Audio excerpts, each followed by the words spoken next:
¿Te preocupa pensar acerca de quién va a proveer para ti?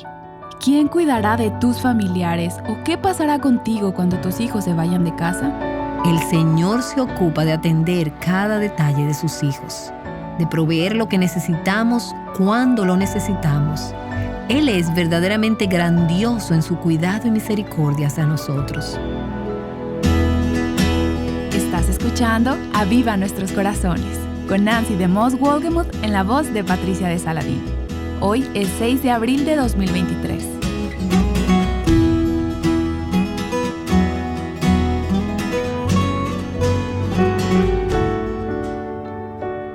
Y junto a la cruz de Jesús estaban su madre y la hermana de su madre María, la mujer de Cleofás, y María Magdalena. Y cuando Jesús vio a su madre y al discípulo a quien él amaba que estaba allí cerca, dijo a su madre: «Mujer, he ahí tu hijo». Después dijo al discípulo: «He aquí tu madre». Y desde aquella hora el discípulo la recibió en su propia casa. Hemos estado escuchando algunas porciones de la Escritura a lo largo de esta serie titulada Redención Incomparable.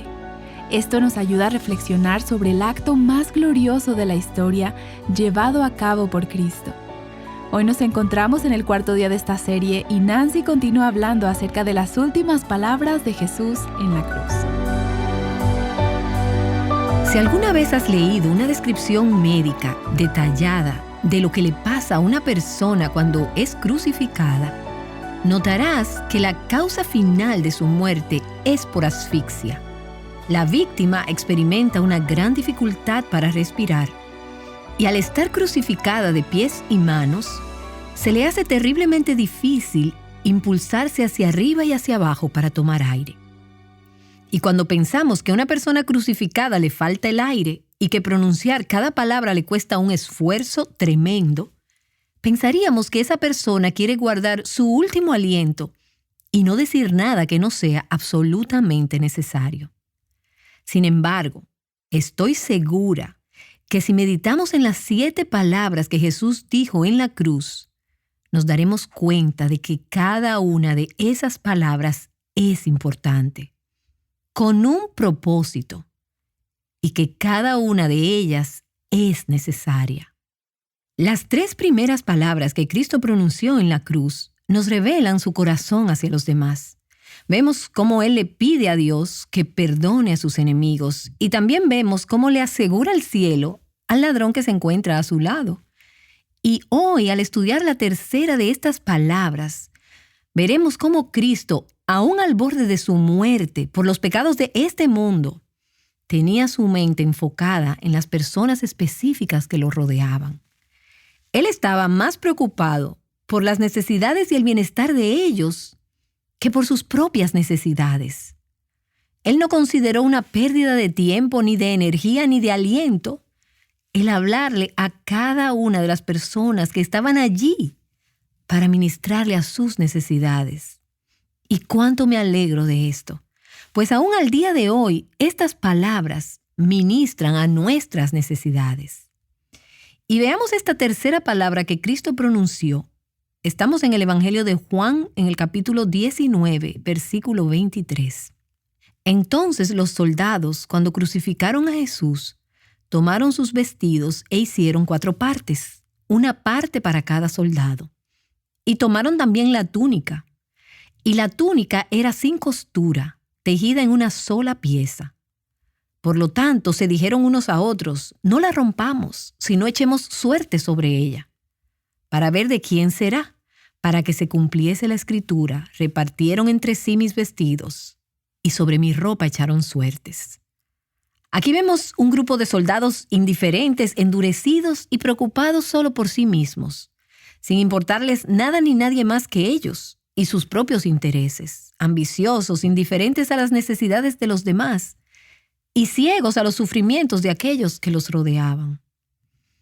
Este es el tipo de espíritu encallecido que vemos representado en estos soldados al sortear las vestiduras de Jesús mientras Él colgaba desnudo de la cruz. Y veamos ahora el versículo 25. Y junto a la cruz de Jesús estaban su madre, la hermana de su madre, María, mujer de Cleofas, y María Magdalena. Y aquí vemos a los pies de la cruz a un grupo de personas valientes y compasivas. Y todos menos uno eran mujeres. Y antes de considerar a esta otra persona, veamos por un momento el corazón de una madre por su hijo. María, la madre de Jesús, María de Nazaret. Ella se mantuvo al pie de la cruz aún después de que todos los discípulos se dispersaran. María pudo identificarse con los sufrimientos de su hijo. Ella era una madre. Pero lo interesante de este versículo es que notamos que ella estaba de pie frente a la cruz. Algunos pensarían que en este momento, mientras ella contemplaba la escena de ver a su hijo morir, María estaría desplomada en el suelo, histérica en medio de una crisis emocional y con un llanto inconsolable. Sin embargo, esta no es la escena que observamos, sino que ella estaba de pie junto a la cruz. Y al verla de pie frente a la cruz, recordamos que en el nacimiento de Jesús, 33 años antes, ella guardaba estas cosas en su corazón. Y podemos pensar que ella había estado ponderando sobre el misterio de lo que Dios había hecho, sobre quién era su hijo y del por qué Dios lo envió al mundo. Ella había considerado todo esto por 33 años. ¿Y no piensas que ella continuaría pensando, ponderando y guardando todas estas cosas en su corazón? Indudablemente, en este momento, ella recordaba las palabras que el viejo profeta Simeón le había dicho de su hijo cuando él lo cargó a los 8 días de nacido, cuando fue llevado al templo para su dedicación. Las Escrituras nos dicen en Lucas capítulo 2 que Simeón lo bendijo y le dijo a su madre: «He aquí, este niño ha sido puesto para la caída y el levantamiento de muchos en Israel, y para señal de contradicción». ¿Y no fue eso lo que sucedió en la cruz? Y Simeón le dijo a María: «Una espada traspasará aún tu propia alma, a fin de que sean revelados los pensamientos de muchos corazones». Y esto era lo que estaba ocurriendo en este momento a María. La profecía se estaba cumpliendo. La señal de Cristo Jesús estaba siendo levantada en oposición a muchos. Y al mismo tiempo, una espada estaba traspasando su misma alma. Y volviendo a Juan 19, al versículo 26, dice: «Y cuando Jesús vio a su madre y al discípulo a quien él amaba que estaba allí cerca». ¿Y quién era este discípulo al que los evangelios describen como el discípulo amado? 5 veces el apóstol Juan es mencionado como este discípulo. Él mismo es el autor de este evangelio, y aunque no se nombra a sí mismo, se describe como el discípulo a quien Jesús amaba. Y cuando Cristo vio a su madre y al apóstol Juan de pie cerca de la cruz, él le dijo a su madre: «Mujer, he aquí tu hijo». Entonces le dice al discípulo: «He aquí tu madre». Y desde ese momento el discípulo la recibió en su casa. En su comentario sobre la vida de Cristo, Alfred Edersheim dice: «Noten su divina calma y su absoluto autoabandono y su preocupación humana por otros. Mientras Cristo moría, Él se olvidó de sí mismo y pensó en otros». Y hace unos momentos dijimos que todos los discípulos huyeron. Pero Juan había vuelto a la cruz. Y no se menciona nada de los demás discípulos estando allí, solamente Juan y este pequeño grupo de mujeres. Y en este momento Jesús mira a su madre y se dirige a ella llamándola mujer. No la llamó mamá, sino mujer. Y si recuerdas, fue de esta misma manera que Él se dirigió a ella en las bodas de Caná, al principio de su ministerio. Y al leer el texto parecería que la manera de dirigirse a su madre fue irrespetuosa y fría, pero realmente no fue así. Se ha sugerido que tal vez lo hizo para evitar que María fuera exaltada más allá de lo apropiado. Pues ella ciertamente fue una mujer bienaventurada, pero no debemos ser tentados a exaltarla de una manera desmedida, y por eso quizás Él no la llamó madre, sino mujer. Pero pienso que una razón más importante aún era mostrar que Él estaba estableciendo un nuevo orden de relaciones, Un tipo de relaciones que sería aún más fuerte que las relaciones sanguíneas. Relaciones que serían forjadas en la cruz y que serían formadas en base a nuestra relación mutua con Cristo. Sí, ciertamente Jesús era el Hijo de María. Pero más importante aún, Jesús era el Salvador de María, como ella misma lo reconoció en su gran poema, el Magnificat, registrado en Lucas capítulo 2. Y en este momento, María era probablemente una mujer de 40 y tantos años. Probablemente su esposo José ya había muerto años atrás, aún antes de que el ministerio terrenal de Jesús comenzara. Y es muy probable que ella no tuviera medios para sostenerse a sí misma. Así que Jesús, siendo su primogénito, era el sostén económico de la familia. Y por lo tanto era su responsabilidad el cuidar de su mamá viuda. Ahora sabemos por otras escrituras que María tenía al menos 7 hijos más jóvenes, hijos e hijas, y que estos medio hermanos de Jesús probablemente vivían al norte de Galilea. Y también sabemos por las escrituras que los hermanos de Cristo no creyeron en él, sino hasta después de su resurrección, y por eso, en vez de entregarle a María su madre al cuidado de sus hermanos incrédulos, Jesús prefirió encomendársela a alguien que era más cercano a ella que un hijo natural.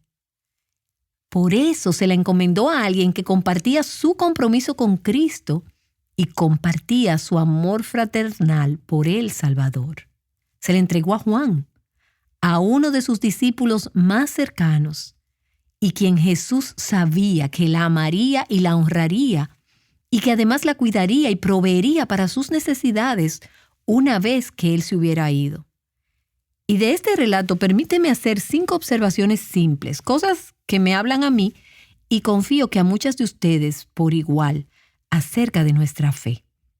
En primer lugar, creo que aquí vemos claramente el cuidado y la preocupación de Dios por cada área de nuestras vidas, incluyendo nuestras relaciones. Las palabras de Cristo en la cruz se enfocaron en diferentes aspectos de su naturaleza y de su ministerio. Pero en esta palabra en particular, Él se enfocó en sus relaciones humanas y sus respectivas responsabilidades. Aquí se nos muestra el corazón compasivo y tierno de Jesús. ¿No le había dicho Él recientemente a sus discípulos, no os dejaré huérfanos o sin consuelo? Bueno, pues Él tampoco iba a dejar a su madre sin consuelo.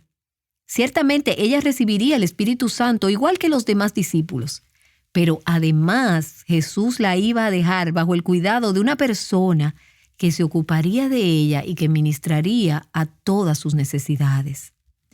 Sabemos que el propósito supremo de la muerte de Jesús fue salvar nuestras almas y salvar nuestros espíritus de la ira de Dios.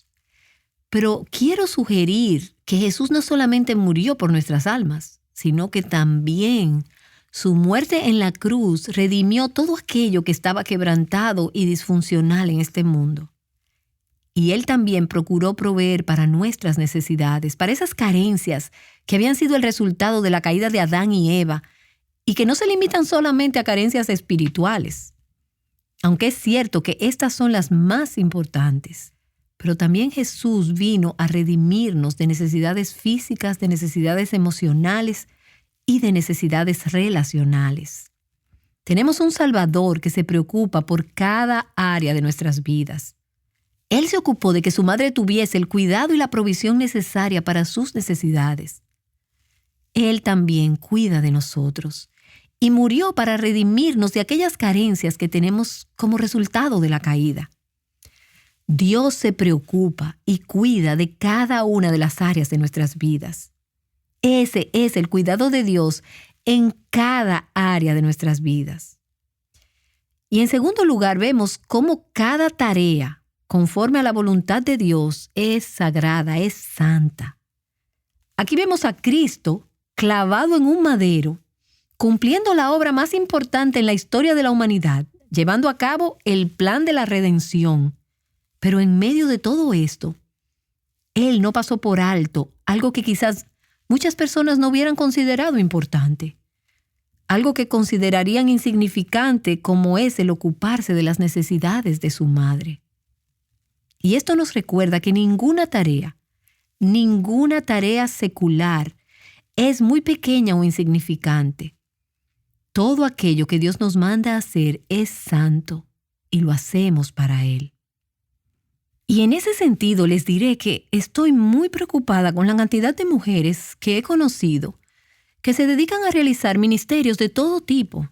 Dirigen estudios bíblicos, cantan en el grupo de adoración, discipulan, enseñan y están involucradas en todo tipo de actividades fuera del hogar. Y mientras descuidan oportunidades menos glamorosas, especialmente aquellas que se realizan dentro de las paredes de sus propios hogares. Sin embargo, al desempeñar estas labores que algunos pueden considerar menos glamorosas o de hecho triviales, estamos glorificando a Dios y estamos haciendo el Evangelio más creíble. Cada tarea que desempeñamos de acuerdo a la voluntad de Dios es sagrada. Y en tercer lugar, quiero que veamos que el hecho de servir a Dios no nos da la libertad de ser negligentes con nuestras responsabilidades familiares. Esto va directamente relacionado con nuestro punto anterior. Servir a Dios no nos libera de nuestras responsabilidades familiares. Hubiéramos comprendido perfectamente si Cristo, al estar tan concentrado en su ministerio de redención o en sus propios sufrimientos y angustias, hubiese descuidado a su madre en esos momentos. Aquí se encontraba una gran multitud de personas a las que atender y ni hablar de sus propios problemas. Pero aún así, Cristo no descuidó a su madre. En medio de todo lo que estaba ocurriendo al momento de la cruz, Él atendió sus necesidades y esa fue su última ocupación terrenal. Se preocupó de su madre viuda, de proveer para sus necesidades físicas y emocionales. Jesús le habló durante su ministerio terrenal a algunos judíos de su época porque ellos se habían inventado algunas excusas para evadir la responsabilidad de ayudar materialmente, financieramente, a sus padres en la vejez.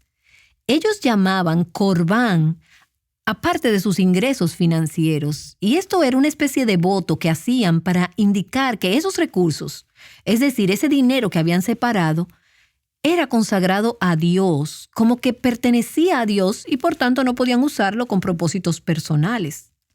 Y estos recursos que hubiesen podido ser utilizados para ayudar a sus padres, ellos lo excusaban diciendo, oh no, ese dinero le pertenece a Dios.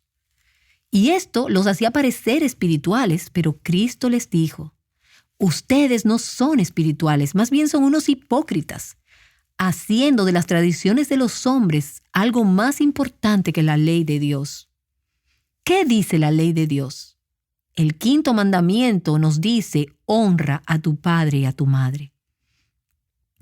Así que aquí vemos la supremacía que Cristo le dio al quinto mandamiento durante su vida. Desde su niñez, Él siempre honró a sus padres. Y aquí en la cruz nos da un ejemplo de cómo debemos actuar con nuestros padres mientras ellos estén vivos. Nuestra obligación de honrar a nuestros padres no es solo cuando somos pequeños, sino a lo largo de toda nuestra vida. Como leemos en 1 Timoteo capítulo 5, pero si alguna viuda tiene hijos o nietos, que aprendan estos primero a mostrar piedad para con su familia. Esto es antes que la iglesia venga a su ayuda, esto es aún antes de que el gobierno intervenga, antes de que ninguna otra persona se apresure a socorrerlos. Son los hijos y los nietos quienes deben mostrar esta piedad para con su familia y recompensar a sus padres, porque esto es agradable delante de Dios. Jesús demostró la belleza, la importancia, el valor y la santidad de cuidar de las necesidades prácticas de nuestros padres. Y está claro que el pasaje de 1 Timoteo, capítulo 5, se refiere a la provisión financiera a los padres. Pero yo pienso también que como aplicación más general del pasaje, debemos considerar la importancia de las necesidades emocionales y relacionales de nuestros padres. Debemos mantenernos en contacto con ellos para darles ánimo, para que se sientan apreciados. Y vemos cómo glorificamos a Dios al honrar a nuestros padres y a nuestros familiares, al preocuparnos por ellos de una manera apropiada para cada etapa de la vida en que se encuentren. Servir a Dios no nos da la libertad de descuidar estas responsabilidades. Y una cuarta observación en base a lo que ocurrió en la cruz es el hecho de que podemos contar con que Cristo cuidará de nosotras en nuestros momentos de necesidad. Entenderíamos el hecho de que María estuviera preocupada con lo que le podía pasar en el futuro. ¿Qué pasaría con ella? Aquí en la cruz la vemos rodeada de soldados y líderes religiosos hostiles. ¿Estaría ella a salvo? ¿Cómo supliría sus necesidades prácticas? ¿Quién se ocuparía de ella, de sus necesidades emocionales, de sus necesidades espirituales? Ella era una madre en angustia. Ella era una viuda que se encontraba a punto de perder a su hijo primogénito. Y vimos cómo Cristo se percató de sus necesidades y fue sensible a ellas. Él las suplió de una manera amorosa y abundante. Y esto me dice que Él se preocupa también de nuestras necesidades y que las suplirá de la misma forma. Él es un sumo sacerdote compasivo que se preocupa y provee para aquellos que ama. Y al mirar la historia de María, recordamos que Dios puede remover nuestra fuente de sustento, nuestra fuente de compasión, nuestra fuente de seguridad, así como removió la de María al quitarle su esposo y al estar a punto de quitarle también su hijo. Dios puede en algunas ocasiones remover nuestra fuente de consuelo y de provisión, pero Él siempre nos proveerá de lo que necesitemos en las siguientes etapas de nuestras vidas. Podemos estar seguras de que contamos con el cuidado y la provisión de Cristo, no importa nuestra edad y no importa en qué etapa de la vida nos encontremos. Tengo una amiga soltera que está preocupada de envejecer sola, de cómo será su vida y quién proveerá para sus necesidades. Y también tengo otra amiga que es viuda y tiene las mismas preocupaciones. Sin embargo, estoy segura de que Cristo proveerá para sus necesidades cuando así lo requieran. Puedes contar con esto. Así lo vemos en el cuidado que Él tuvo de su madre María al momento de ir a la cruz. Y finalmente, podemos ver que a través de la cruz, Cristo institucionalizó toda una nueva gama de relaciones familiares en esta tierra. Una nueva categoría de relaciones que no están basadas en lazos biológicos o en lazos de sangre, sino una familia que incluye a todos aquellos que han depositado su fe en Él. Una familia donde Cristo es la cabeza y es el centro, donde existe una relación íntima y profunda entre sus miembros. Una familia dedicada al cuidado de los unos por los otros y a suplir las necesidades de cada uno de sus miembros. Y podemos ver indicios de esta familia en la forma en que Juan responde. Y desde aquella hora, el discípulo la recibió en su propia casa. Él la trajo a su familia, cuidó de ella y suplió para todas sus necesidades. Juan no era un hijo natural de María, pero esta era una nueva familia que se estaba formando al pie de la cruz de Cristo. Hemos estado escuchando que los asuntos prácticos son importantes en el reino de Dios. Nancy regresará en un momento. Ella nos ha dado 5 observaciones sobre lo que aprendemos en Juan capítulo 19, versículos 25 al 27, mostrándonos el ejemplo de Cristo mismo cuando estaba en la cruz. Este mensaje es parte de una serie titulada Redención Incomparable. En esta Semana Santa estaremos concentrando nuestra atención en la redención y las últimas palabras de Cristo. Si has sido bendecida por este episodio, aprovecha estos segundos y compártelo con otras mujeres. Puedes hacerlo fácilmente a través de nuestra página web avivanuestroscorazones.com. Puedes compartir tanto el audio como la transcripción de este episodio. Bien, Nancy concluyó con la 5ª observación sobre las terceras palabras de Cristo en la cruz. Ella está de regreso para cerrar nuestro tiempo juntas. El Señor se ocupa de proveer lo que necesitamos cuando lo necesitamos. Como la mayoría de ustedes saben, yo fui soltera prácticamente toda mi vida adulta. Así que supe por experiencia personal lo dulce que fue ver cómo Dios traía miembros de la familia espiritual, de la familia de la fe, para suplir mis necesidades en diferentes áreas y en diferentes etapas de mi vida. En una ocasión, tuve la necesidad de algunos consejos prácticos para ciertas decisiones financieras que debía tomar. Hoy en día le doy gracias a Dios por Robert, mi esposo, porque él es la dulce provisión de Dios para mí en esta etapa de la vida. Pero durante muchos años me vi sin un padre y sin un esposo que me ayudaran en esa y en otras áreas. Y en esa ocasión, cuando estaba compartiendo sobre esa necesidad con una amiga para que ella orara, ella me dijo: pero yo conozco a alguien que tiene experiencia en esa área y sé que estará feliz de poder ayudarte. El punto es que este hermano acudió rápidamente en mi ayuda, diciendo que para él era un privilegio poder hacerlo. Y en ese sentido tenemos la familia de la fe. Y al igual que esta ayuda que recibí de ese hermano, el Señor ha puesto en el corazón de muchos el servir a otras personas en diferentes áreas de necesidad donde estos hermanos tienen dones. Eso fue una gran bendición para mí, ver esta ayuda práctica de alguien dentro de mi familia de la fe, alguien a quien yo no conocía personalmente, y quizás hay alguien que tú no conoces personalmente, y alguien los pone en contacto. Y el Señor se ocupa de atender cada detalle de sus hijos, de proveer lo que necesitamos cuando lo necesitamos. Él es verdaderamente grandioso en su cuidado y en su misericordia hacia nosotras. Y yo vi eso mismo entre Jesús, María y Juan.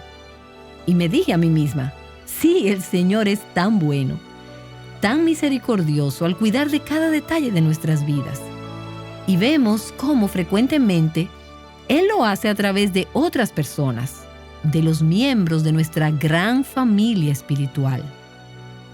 Cristo también nos llamó a ser su familia en la tierra, a cuidar de los padres, las viudas, los huérfanos y a tener responsabilidad los unos por los otros, no solo de aquellos que son nuestra familia inmediata, sino también de nuestra maravillosa y amplia familia espiritual, la familia con la cual estaremos por toda la eternidad en el cielo, la familia que se formó por la obra de Cristo al morir en la cruz. Nancy DeMoss Wolgemuth nos ha ayudado a contemplar la belleza del Evangelio. Muchas personas eran crucificadas cada día en Roma en la época de Jesús, de manera que el sufrimiento físico que Cristo padeció no era algo desconocido. Sin embargo, Jesús sufrió de una forma mucho más profunda que la que cualquier otra persona jamás haya experimentado. Escucha por qué mañana, aquí, en Aviva Nuestros Corazones.